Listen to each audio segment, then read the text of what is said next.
Please vote Worcester, you shits! This is my new campaign phrase, under consideration. Ethel advises that simply adding the word please to what she considers a rather rude command is not sufficient. Batshit crazy Ethel has suggested such lunacies as lower taxes, cleaner streets, a Brooklyn we can all enjoy. I countered back with, vote for Worcester! If it isn't a punched face, punched horse, and punched clock you want. No, that last one wasn't a workplace reference. I will actually strike your timepieces with my fucking fist. Ethel sighed and left the room, leaving me to my thoughts on creating this new, kinda Frederick W. Worcester.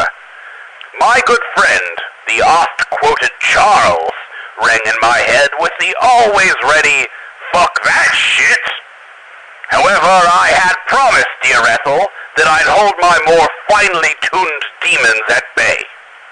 I do say, phonograph, I was lost for a few hours attempting to determine the course of my campaigning in a way which would include less of a proclivity to swearing and violence whilst asking for election.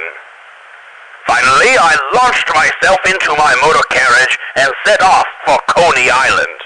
The good spirits of the revelers upon the boardwalk would put me in such a humor as to not campaign with my fists, as I am so fond of doing.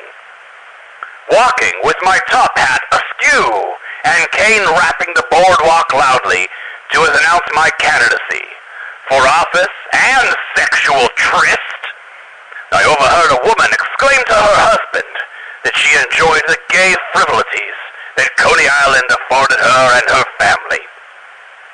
God damn it!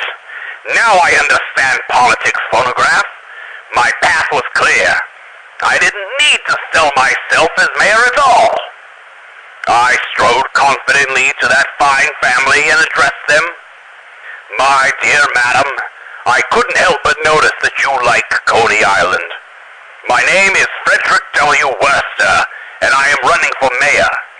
I feel it my duty to tell you that my opponent wishes to burn Coney Island to the ground, urinate publicly on its ashes, and turn the space into a potato farm for the Irish. Her reaction was not one of shock, and I quickly realized my misdeed. This lady and her husband were Irish, and apparently found the idea all not that intolerable. Quick on my toes, I finished. A poisoned potato farm, which turns inhabitants into Protestants who have homosexual sex with prophylactics. It shall be heralded in the streets that Frederick Worcester, Mayor Worcester, is the man with the values, the very same values that he prevented his opponent from having. Fucking huzzah!